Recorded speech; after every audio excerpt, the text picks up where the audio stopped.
Welcome to the Liberty Show. Is the world headed towards chaos and destruction? Probably, but is it going to be because of man-made climate change? Well, we have a special guest tonight that's going to answer that very question. Lord Christopher Monckton. I think you're going to enjoy this. So sit back and enjoy the show. Tonight's topic, Auntie, is man-made climate change. As you know, we're told that that's one of the most serious issues that the human race faces. But before we get to our guest tonight, I thought it might be interesting if we see what this climate change is actually supposed to do to us. So I went to the internet and I looked at some predictions over the last few years. I'd like to read those off to you, kind of see where we're at and what we can expect. Back in the 1960s and 70s, top mainstream media outlets warned of an imminent global cooling apocalypse. They warned of potential doomsday scenarios owing man-made cooling ranging from mass starvation by cooling-induced crop failures to an ice age that would kill most of mankind. Textbook authors even predicted that 1 billion people would die in carbon dioxide-induced famines as part of the new ice age by the year 2020. Thanks to man-made global cooling, by the year 2000, the United Kingdom would be simply a small group of impoverished islands, and that England might not even exist. Then sometime around the 1980s, I found on the internet that we were told global warming, not global cooling, was the danger. And they were predicting that entire nations would be wiped off the face of the earth by rising sea levels if global warming was not reversed by the year 2000. Then in 2005, the United Nations predictions claimed that by 2010, some 50 million climate change refugees would be fleeing those areas. And then finally, France's foreign minister said on May 13, 2014, we only have 500 days to avoid climate chaos. I think we're past that point. Yeah, well, I mean, that sounds pretty scary, but don't worry. They have a solution for that. A United Nations-run global regime to control human activity, which, by the way, also cures racial, economic, and sexual orientation inequality. Well, they do seem to have that one-size-fits-all solution for everything, and that's big government authoritarianism. But we have a guest tonight that's going to give us, maybe help us get an understanding of all this climate change thing and give an opposing viewpoint that you're not going to hear in the mainstream media or even in public, being taught in public schools. Would you mind introducing our guest to the audience, Auntie? Sure. Our guest tonight is climate change expert, Lord Christopher Monckton. Lord Monckton was an official in Margaret Thatcher's administration, has appeared before the U.S. House Subcommittee on Energy and Environment, and the House Select Committee on Energy Independence and Global Warming, as well as publishing various papers on climate change and global warming.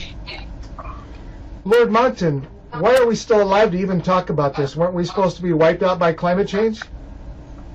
Yes, we should be where I am now in California. We should be 20 feet underwater if Al Gore was right. And the world should be either frying or being flooded at the same time. I never quite worked out how they square that one.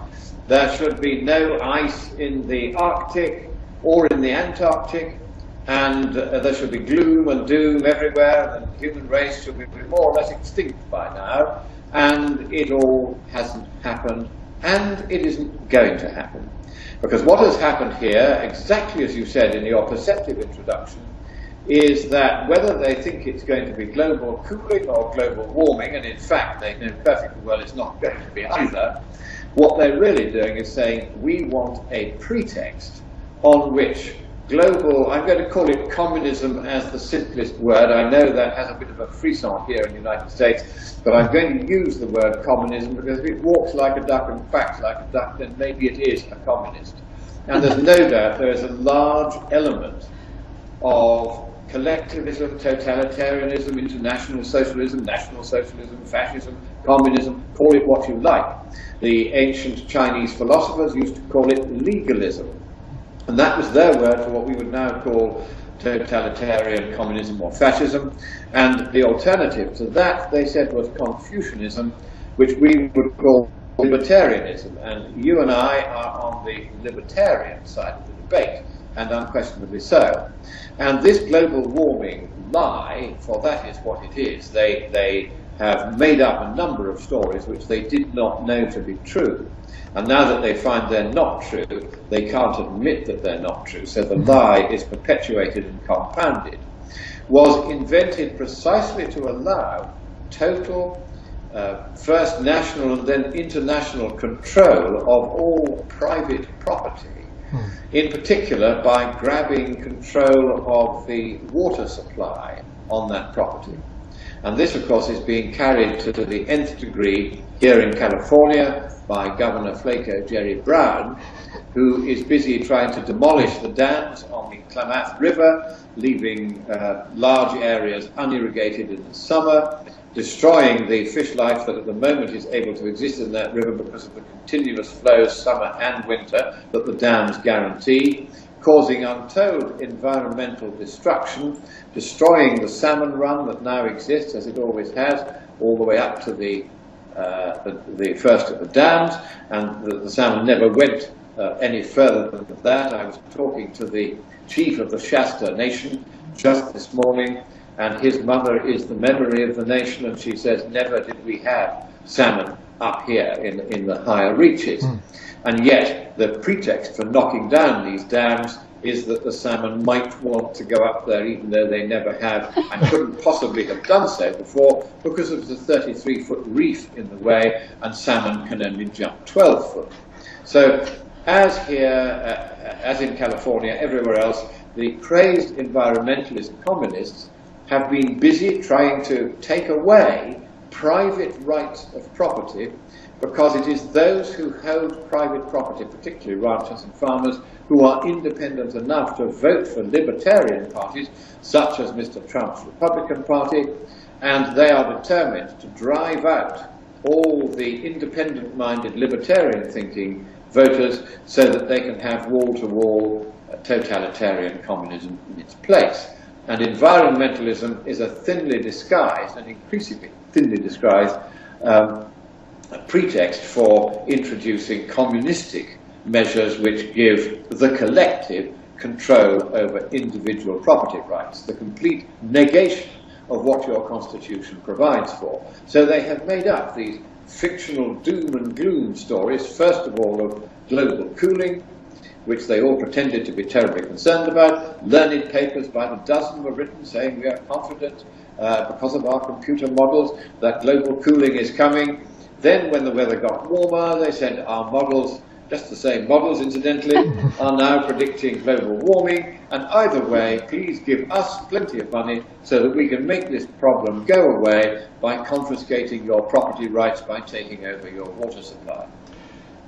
You know, I think at the top they know that they're doing this, and they know what, it's the authoritarianism to take away the property rights, but yet they've got to be able to have that ruse and fool people that there's actually a science behind it. So there's some scientists that have produced papers, and I think you've come out with some papers debunking that, and if I remember right, I just heard you were on Stephen Molyneux not too long ago, that you have a paper being peer-reviewed. Could you talk a little bit on a higher, not detail, but so our audience and really we can understand the science behind that and how you are debunking that?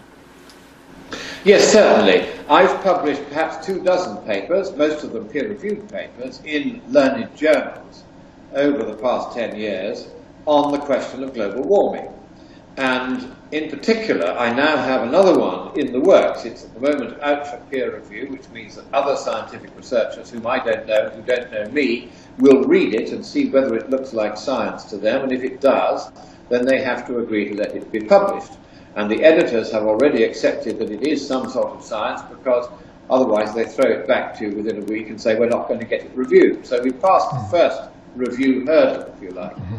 And what our new paper finds is that there is a major, significant and substantial error in the central calculation by which they try to work out how much global warming a doubling of CO2 concentration in the atmosphere will cause. That's the central question of what's called climate sensitivity. How sensitive is the climate to increasing the amount of CO2 in the atmosphere by double?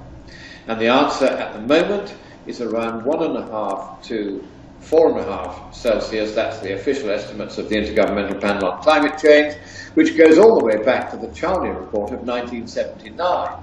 So we've had almost 40 years now of that being the estimate, and it's not really changed in that time. They've spent billions and they haven't achieved any change in the central estimate. And the big problem is that these estimates either side of the central estimate are 3 Celsius degrees apart. That shows that the settled science isn't exactly very settled now, is it? So what I had set myself to do was to try to see whether we could constrain that interval, that gap between the top end and bottom end estimate and make it smaller. This is the holy grail of climate sensitivity studies, and I have succeeded where 40 years of research has failed. And what I have found is that the central estimate should be reduced to around 2 Celsius from 3 Celsius, and that is before other errors that others have found which would reduce that central estimate considerably are taken into account. And that then the amount of warming that might occur either side of that central estimate is less than ½ degree up or down. So we're looking at only about 2.5 degrees Celsius as the maximum, and not the 4.5, 5, 6, 7, 8, 9, 10, 11, 12, or even 13 Celsius that some of these so-called scientific predictions have made.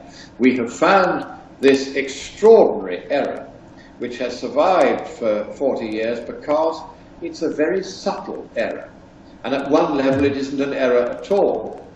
And one of the best kept secrets in climate sensitivity studies and climate change studies generally is that only 1 Celsius of warming will occur for every doubling of CO2 concentration directly from the change in CO2 concentration. And all the extra 2 degrees of warming to make it up to 3 degrees of their central estimate comes from what they call temperature feedbacks. And these temperature feedbacks do exist, but nobody knows what their true value is. And so there are estimates, again, either side of the central estimate. It is those estimates either side of the central estimate that are the main reason why there's this enormous gap between the 4.5 degrees upper end prediction of the IPCC and the 1.5 degree bottom end. So what I did was to have a look at how they were calculating the climate sensitivity from their chosen values of feedbacks. And for the purpose of this exercise, I didn't even argue with the values of feedbacks that they were choosing, because although they are vastly exaggerated, and I'm now working on demonstrating that definitively, for the purpose of this argument, I just wanted to show that they have made this colossal error in the mathematics. And what they do is they fail to include in the input to their calculations what's known as the feedback loop. They fail to include the starting temperature. And so they're only feeding in the 1 Celsius pre-feedback temperature change from doubling of CO2. They're not including the 255 Kelvin temperature that already exists. And if you don't do that, then although your central estimate calculation will still come out as the same as before, you'll get huge exaggerations of the upper and lower estimates, and particularly huge exaggerations, for a technical reason I won't bore you with now, in the upper estimate.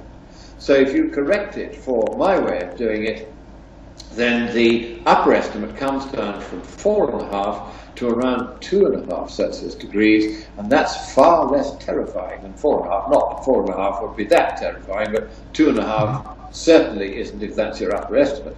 So this does make a very, very big difference. In fact, what it really does is it means there's no longer any need to worry about these supposed tipping points that Al Gore and others unscientifically go on about. There aren't going to be any major tipping points. The climate is well used to various perturbations in its state, such as our returning to the atmosphere some of the 7,000 parts per million that were once there, and now today we've only managed to get it up to 400. So it's not exactly as though today's CO2 concentration is in any way unprecedented. It isn't. It's actually, by historic standards, extremely low.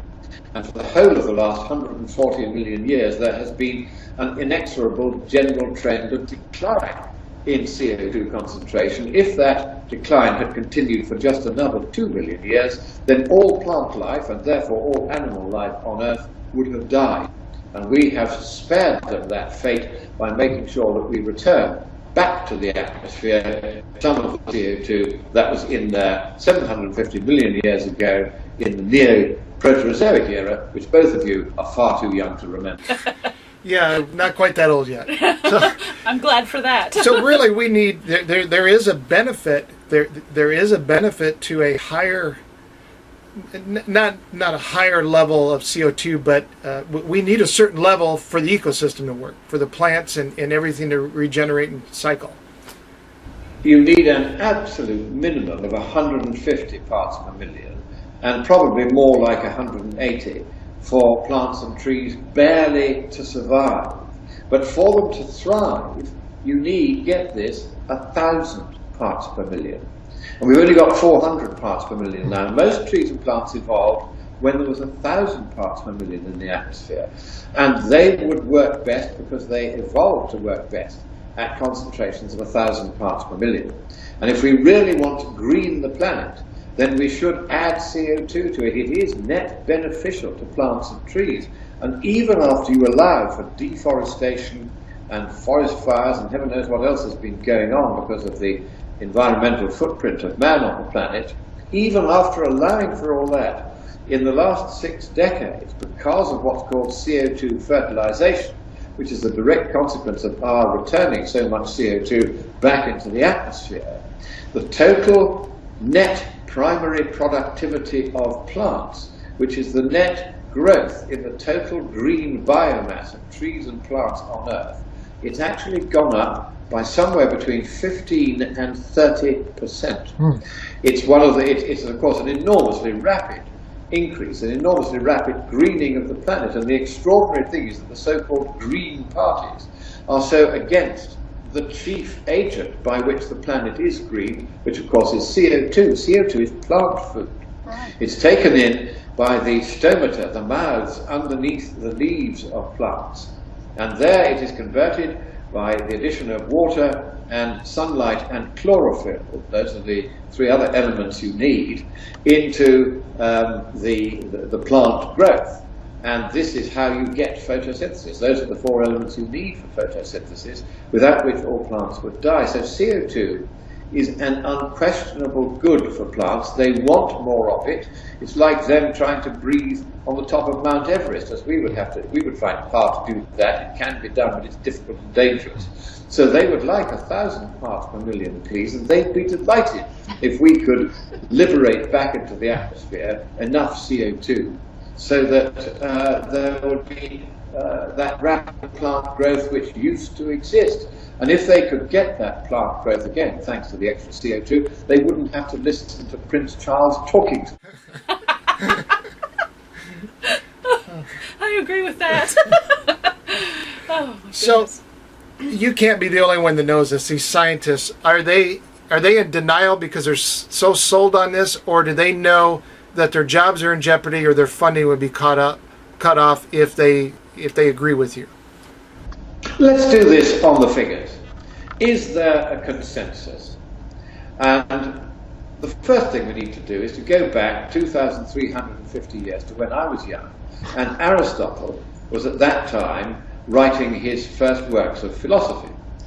And he used to go around trying to understand why the bullshitters of their day, the global warming extremists of their day, were talking such nonsense as they talked. And he found that the kinds of argument that they used fell into just a dozen different categories that were repeated over and over again. And these kinds of argument were arguments from which no valid conclusion could be drawn except that the person producing the argument was ignorant.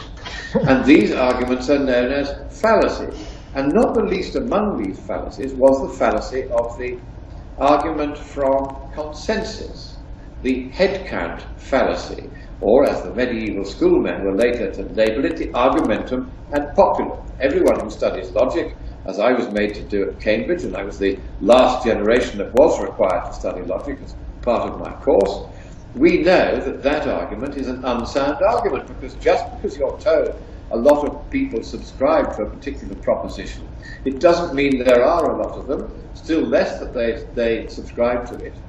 And so and even if they do subscribe to it, they may simply be wrong. And then they say, but it's a consensus of scientific experts.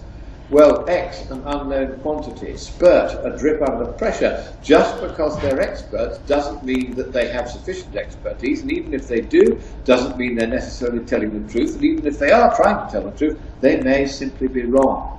So argument from consensus tells you nothing about the truth or falsity of the proposition to which the consensus is said to adhere. And what is that proposition? Well, the official IPCC definition of the consensus proposition says no more than that most of the global warming since 1950 was man-made. That's all it says. Recent warming, mostly man-made. It says nothing about whether that warming or any future warming was, is, or will ever be dangerous. So it's a really milk and water definition of the consensus. And so when Mr. Obama says global warming is real, man-made, and dangerous, there is no consensus whatsoever that it is dangerous, because nobody has ever conducted any survey of scientists to find out whether that is what they think. However, a very large survey of scientists was conducted in 2013 by a group of Nazis. The lead author actually dresses up in Nazi uniform, and if he wants proof of that, I have a copy of a photograph of him dressed up in his Nazi uniform. He describes himself, as do many of his fellow researchers, as extreme left-wingers, which of course is what the National Socialist Workers' Party of Germany was.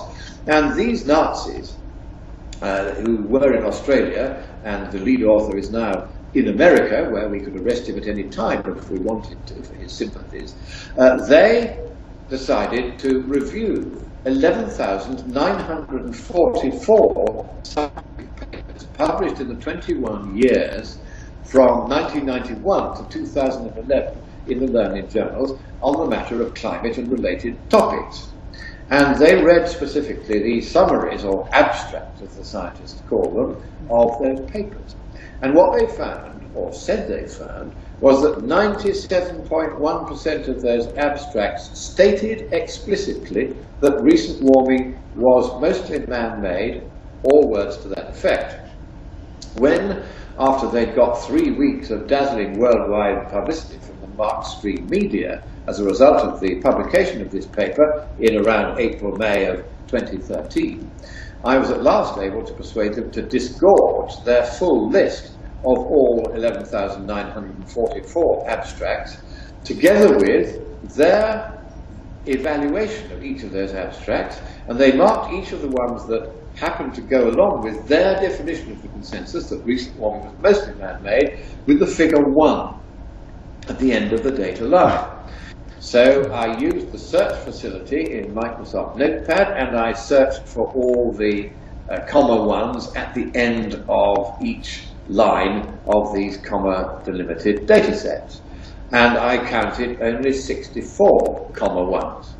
So then I wrote a computer program to read down the entire file and do a count electronically. That also found only 64 papers that the authors of this supposed consensus paper had marked as saying that recent warming was mostly man-made. So it was not my subjective judgment that was at issue here. It was how they had themselves marked those papers. And they had themselves identified only 64 papers, or 0.5% of the 11,944 they'd started with, as actually saying what they went on to say was a 97% consensus as to their definition of the consensus proposition. In other words, in plain English, they lied, and they have gone on lying about it ever since, even though in a peer-reviewed paper I and several distinguished academic colleagues published our findings that their own results showed that the consensus on this milk and water proposition was not only not 97.1%, nor was it even 0.5%, because only 41 of the 64 papers actually said that man-made warming was chiefly responsible for warming since 1950. So the consensus, therefore, works out at 41 out of 11,944, which, and you're lightning good at maths, I'm sure, is 0.3% and not 97.1. That's how few scientists are willing even to go so far as to say that recent warming was mostly man-made. Now, why are so few willing to say that if this is supposed to be a consensus? The reason is that we simply don't know. I can't tell you whether recent warming was mostly man-made or not. It might or might not have been. I suspect it probably wasn't, but I certainly can't prove that either way. If somebody came along to me and said, will you please make a statement as to whether recent warming was mostly man-made, I would say no. Scientifically speaking, I can't do that. There is insufficient evidence either way. And that is the view of the vast majority of scientific researchers who have looked at this question. And the fact that this consensus proposition about recent warming being mostly man-made does not even include any element of question as to whether this might prove dangerous one day, there is certainly no measured consensus among the scientific community to the effect that global warming is or was or ever could be dangerous. So when you ask me, and this gets back to your question in a rather roundabout and rambling way, whether the scientific community is saying what it's saying because it wants to make money or for various other reasons, the answer is the scientific community is not saying what it is said to have said. One should be very clear about this. There are only about 24 bad and dishonest scientists who have joined forces with very unpleasant political forces at national and international level, once again with the aim of destroying capitalism and replacing it with collectivism which they want to be in control of. And these 24 scientists, we know who they are, many of them are from America. They are thoroughly dishonest. They've been caught out time and time again bending their results in a manner which, in one or two cases, is unquestionably fraudulent. And it is on the basis of these fraudulent papers by this tiny minority of highly politicized Marxist scientists that this scare has been got off the ground. And again, you may think, why does this man go on talking about Marxism and communism? Doesn't this discredit him as just being an extreme right-wing loony? Well, no, it doesn't.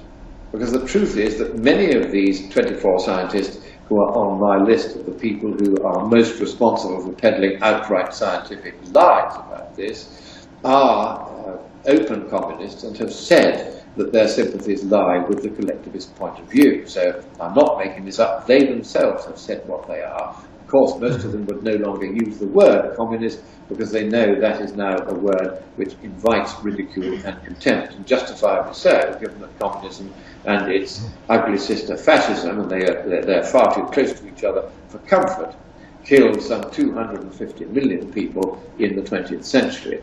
So don't please blame the scientific community as a whole for this global warming garbage. The only respect in which I think it's legitimate for them to be blamed, in answer to your question, is that they have sat passively by and allowed these 24 scientists, backed up by, of course, the shrieking environmental extremists worldwide, to force this notion of extreme global warming onto an unsuspecting governing class which, as you may know, is largely unscientifically trained. They don't have enough mental equipment or training to understand when they're being told monstrous lies, and so they have bought into this. And why have they bought into it? Well, it's because of the method by which the shrieking environmental loonies behave when anyone such as I challenges what they're saying. And they don't try to argue back at me on grounds of science, as you can tell from my answers about consensus. I can give you the detailed facts and figures, which are irrefutable and are published in the peer-reviewed journals. They're not going to try and attack me on that question. So what do? They attack me on every other basis. They try to attack me because I'm a lord, or rather because they say I'm not a lord, or they attack me because they say I'm a right-winger, or they attack me for anything other than the fact that I do scientific research which is published in the learned journals and has not so far been in substance refuted. And this is the characteristic of the left in general, and the environmentalist left in particular. They will attack the person and not the argument, and they are known to do so with vicious and very well-funded persistence. And that's why any politician who doesn't want to have the shrieking left howling at him and denigrating him and libeling him and dragging down his reputation, has learnt to keep his head down and not say anything about global warming, whatever he may think about it.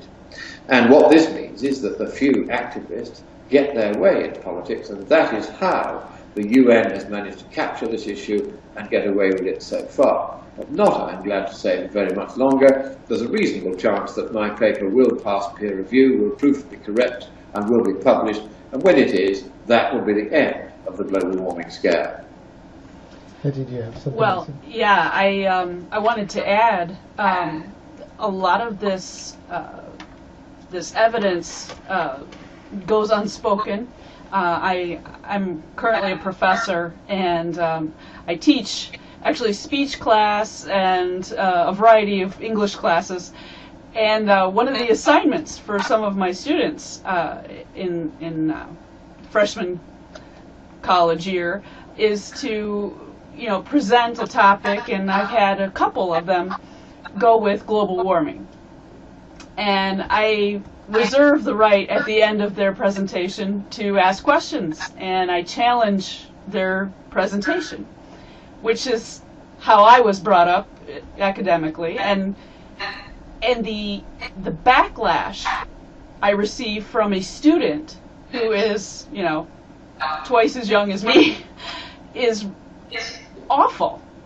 There's no sense of thinking through or doing heavy research to back up your points. And this is disturbing to me because this mentality of communism, fascism seeps all the way through at the young, for young people, all the way. This is a very important question, because what's happening here is that education has been replaced in far too many schools by outright indoctrination. Exactly. And Nazi indoctrination, in effect. And therefore, the kids themselves learn that if they do not toe the line, they can lose marks or be failed by their crazed environmentalist teachers, and they can also be jeered at and sneered at, not only by their teachers, but also by their classmates, just as used to happen in fascist Hitler's Germany and in the Nazi/communist Lenin and Stalin era. This is a terrifying reenactment of exactly the indoctrination of children that we were once proud could never happen here in this country, in the land of the free and the home of the brave. But alas, it happens in all Western countries now. And what I think is that sometimes the good Lord has wisdom. I say always the good Lord has wisdom, but sometimes he allows deviations from common sense among humanity so that they can eventually learn their folly. And what I think is happening here is that global warming has been allowed to take off as a nonsensical idea, so that when it is eventually, compellingly and completely scientifically refuted, and when in any case it simply won't happen at anything like the rate they predicted, in fact at the moment it's less than half the rate they predicted in 1990, eventually people will wake up to this and they will say, well, this was simply wrong, it was based on mathematical errors such as that which has been found by Monckton and his colleagues. And when they have realized it's based on mathematical errors, they will say, well, who were the people that were speaking with such certainty about this and were indoctrinating the school kids? And in every case, they will find that the indoctrinators were fascists, Nazis, communists, left-wingers of every sort and variety. And the left has discredited itself over this issue, and that discrediting will be complete when it is evident to all, as it very soon will be, that the global warming scam was just that, a scam, and that the left, having told us that they were more certain about this than about anything they had ever said to us before, when they are found to have been utterly wrong about this, and to have simply made up that certainty, made up the consensus, and made up the science, people will say to themselves, can we afford any longer to vote for left-wingers who have absolutely no regard whatsoever for the truth and are incompetent in science and unwilling to admit when they do not know what they're saying is true? And I think that's what's going to happen here. I think over the next couple of decades, as the global warming science collapses and everybody realise it's a laughable joke, everybody will remember, and we shall make sure that they are reminded to remember, that it was the left, and just about only the left, that peddled this global warming storyline with fervour and enthusiasm, and people will learn, therefore, that they cannot trust the left, because if the left tells you a thing is so, it may or may not be so, and as far as climate science is concerned, it is not so. What do you think will happen to all of the windmills once this collapses? I asked Patrick Moore that. He was the founder of Greenpeace, and he was a true environmentalist, as are you and I. And he believed in proper protection and defence of the environment. And that's why he founded Greenpeace. He was not a left-winger. Yes, he had a beard, and yes, he wore jeans. But that doesn't make you left-wing, that just makes you young.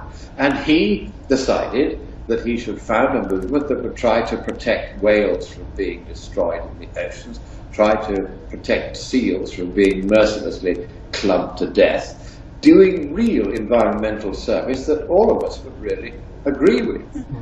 And indeed, most people did agree with him at the time, and that's why Greenpeace grew so fast, because it was clearly running environmental campaigns that were fully justifiable and that were largely successful. But he left Greenpeace, he said, when they decided they would have a campaign against chlorine. And he said the trouble with that is that chlorine is one of the elements in the periodic table. And you can't start campaigning against elements in the periodic table. And of course, this campaign against chlorine was their first attempt to find a way of attacking Western production methods so that they could say these were somehow dangerous to the planet and bring down capitalism. And once he realised that the Marxists, once the Berlin Wall had come down, had all piled out of the Berlin Wall and straight into the environmental movement and took it over, he was pretty much thrown out of the organisation he had founded. He could no longer stay there because it was no longer pursuing an environmental agenda, it was pursuing instead a communist agenda. And his warning to everyone who is in Greenpeace or is thinking of joining it is, for heaven's sake, don't. You may think you're subsidising making the environment to be protected. What you're actually subsidising, unfortunately, is communism. And if you knew that that's what you were doing, you really would, most of you would not want your money to go there. So his warning to people is do not join the organisation he founded. It has been captured and perverted by the communist left, and it no longer represents the environment. So we now have this extraordinary position where the left have nailed their colours to this particular mast, and we are going to ensure that they go down with the sinking ship as the mast to which they have nailed themselves goes glug, glug, glug down to the bottom. Now this is being not only individual countries, but obviously this is being pushed by the UN. Is this part of the Agenda 21 or 2030? I mean, because this, how does this, I guess, fit into all of that and the water rights and everything you were saying before? I mean, this is really more of that just to from the top to seize property rights, and that's what you're speaking about tonight in California. Is that right? Absolutely. Okay. I mean, we have problems with the Folsom Lake, problems with the Klamath River system, and worldwide they're doing this. They're doing it in Australia, using Agenda 21 and Agenda 2030 as the excuse to introduce zoning restrictions, which are now enforced. The new way they enforce this is they no longer have to send people up into the mountains to clamber up the mountains to see what the ranchers in remote places are doing. They just tune up Google Earth and dive in on your ranch from above and see whether you're building a new house or clearing a new field or digging a new pond. They can monitor it all from the centre. And I think one should have the right to have one's property not shown on Google Earth. It's an intrusion into privacy. And probably in the European Union we'd be entitled to have it blanked out. And I think increasingly that's what people are going to do. They're going to say Google Earth is intruding, it's showing people what we're doing on our property, and that's our business and not theirs.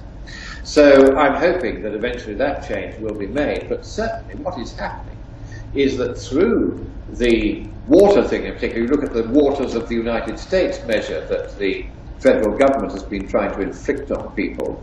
They're trying to take control of people's private property and make it no longer their own without compensation.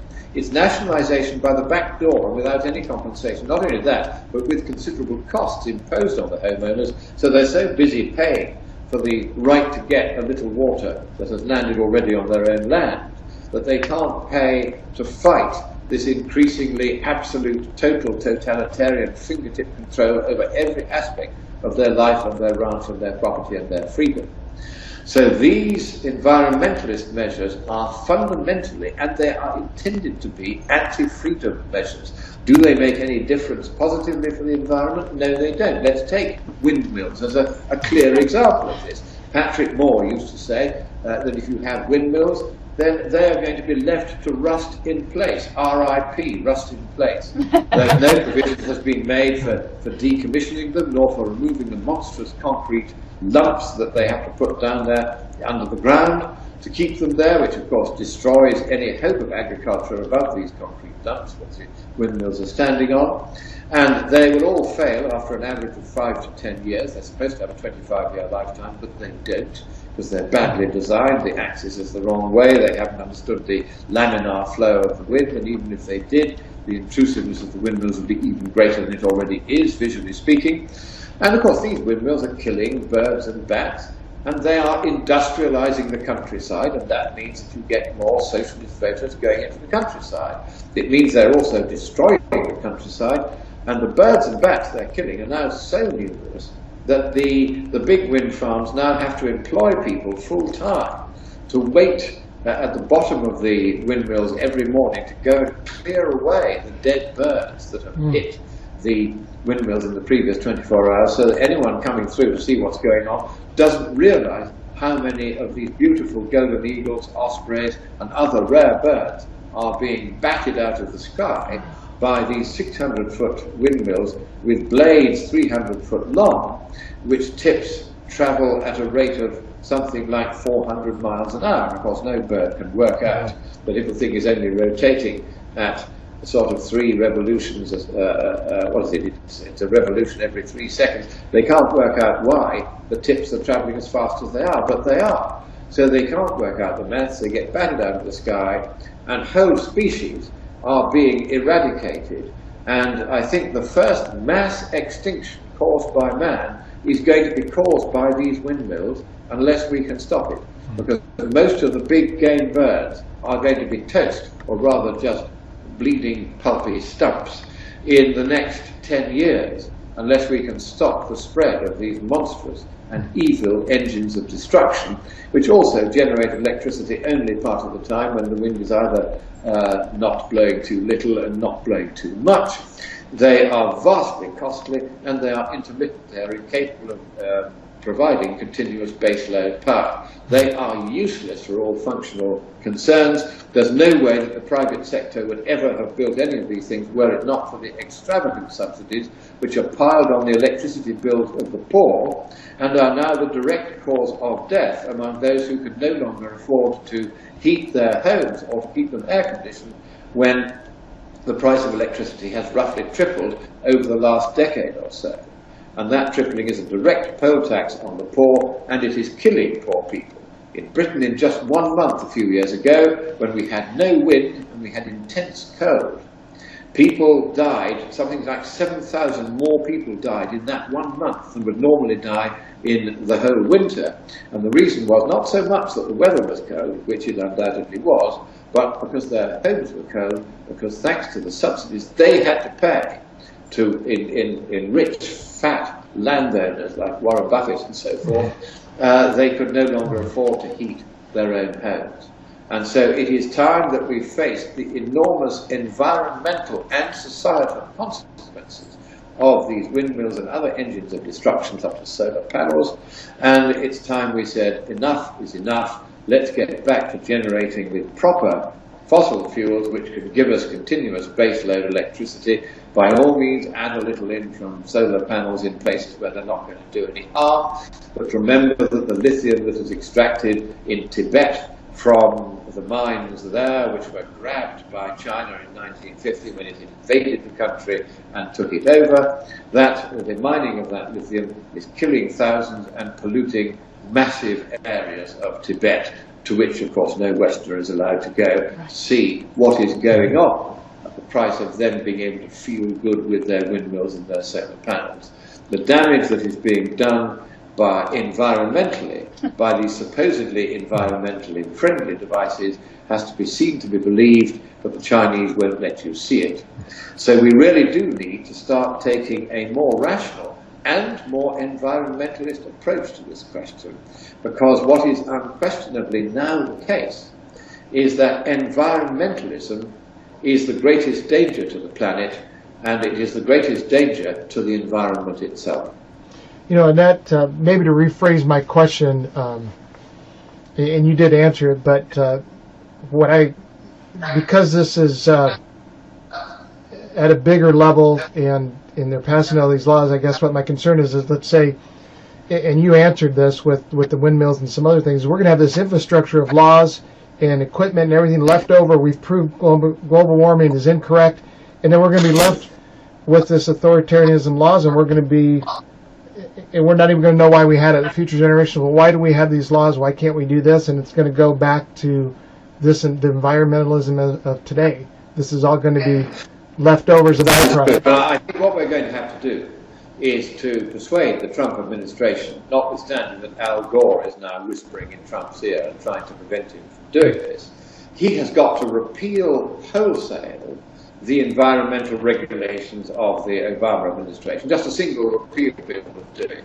It will sail through both houses because the Republicans in both houses have been well educated by people like me in the specious bogosity of the science behind environmentalism and behind global warming.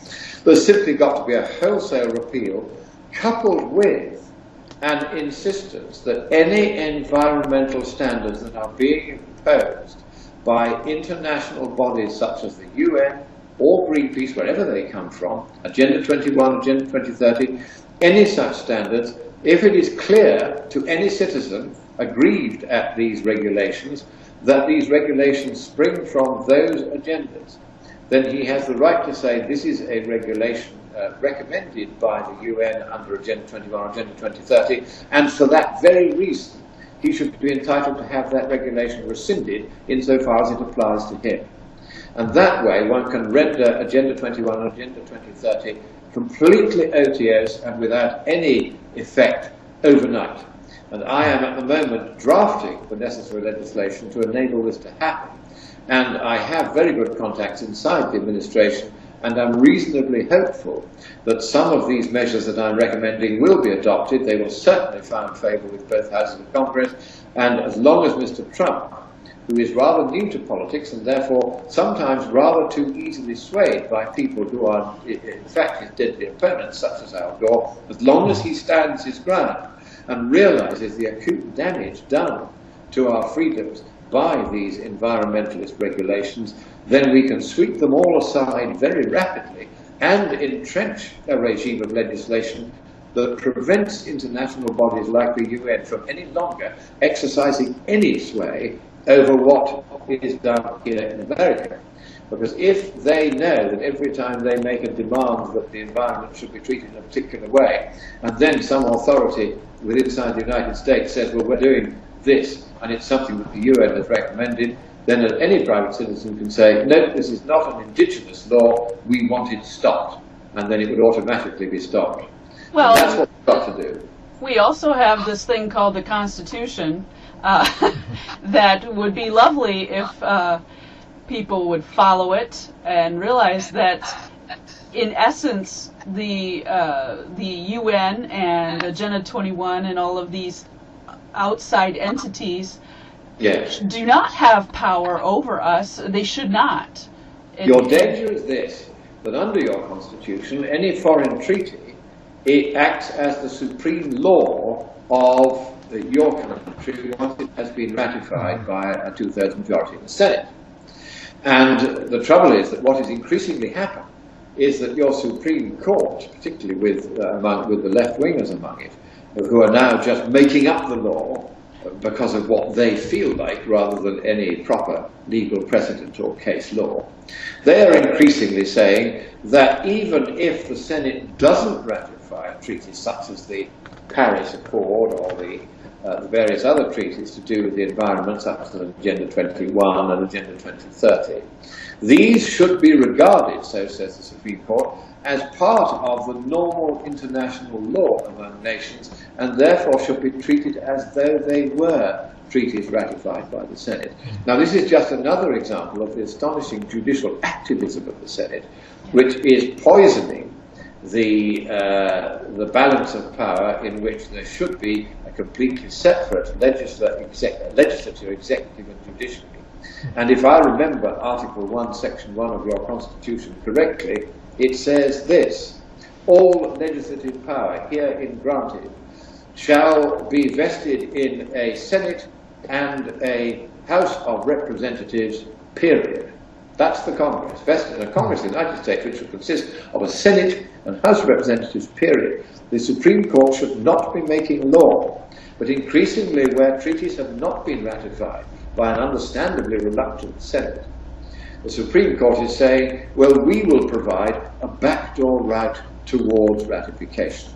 This is an entirely unacceptable, entirely unlawful development, entirely contrary to your Constitution, but it lies in the hands of the legislative authority of Congress, acting with the President as the signatory of bills passed by Congress, to reverse this judicial activism by the Supreme Court by telling them that they may not do this in future.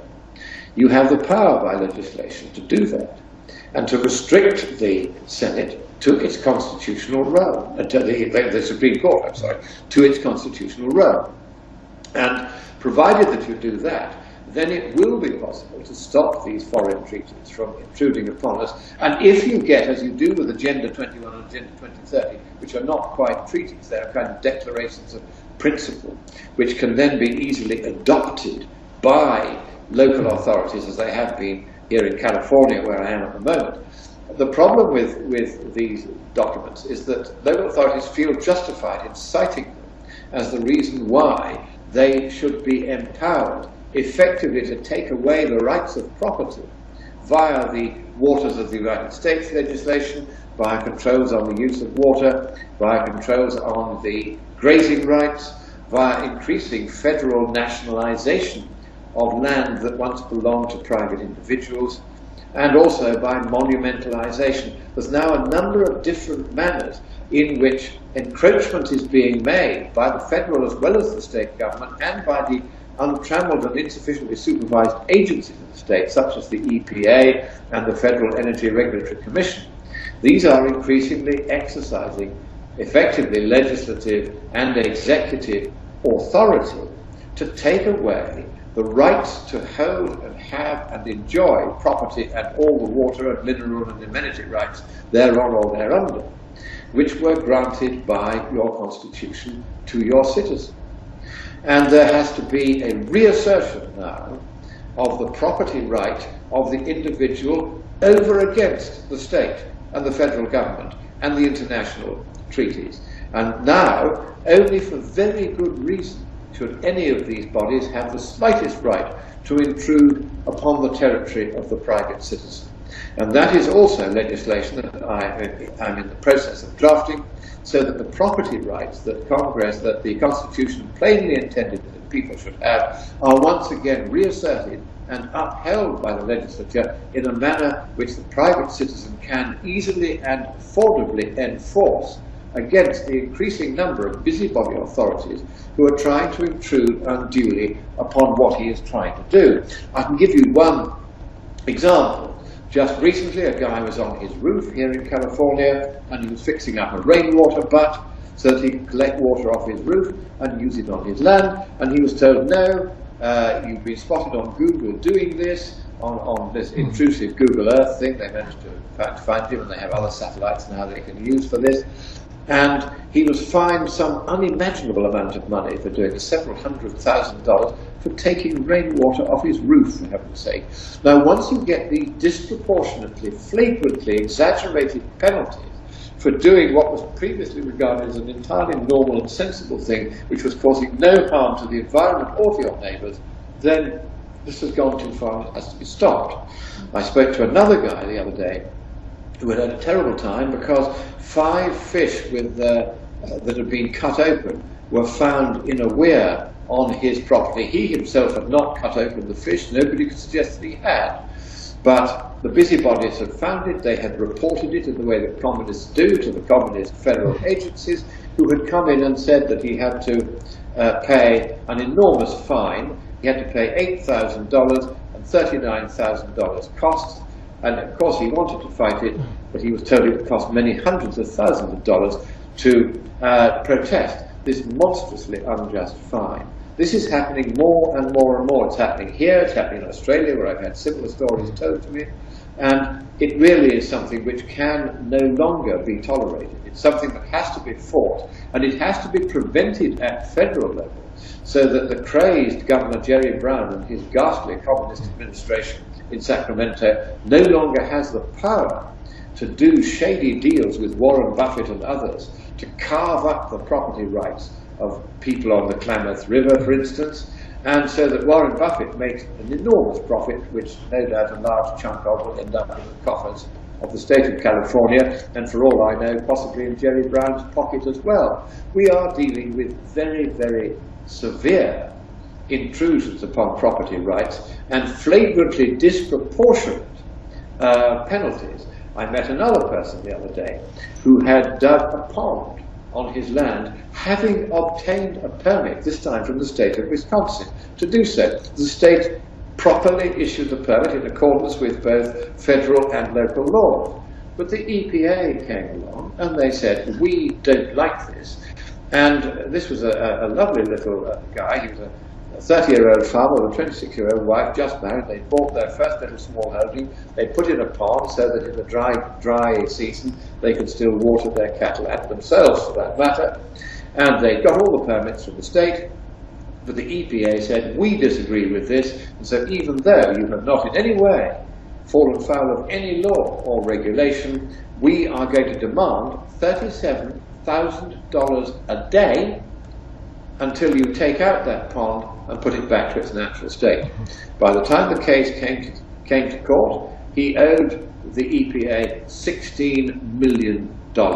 Fortunately, the court at last exercised a modicum of common sense and sent the EPA with a flea in its ear and the obligation to pay his costs.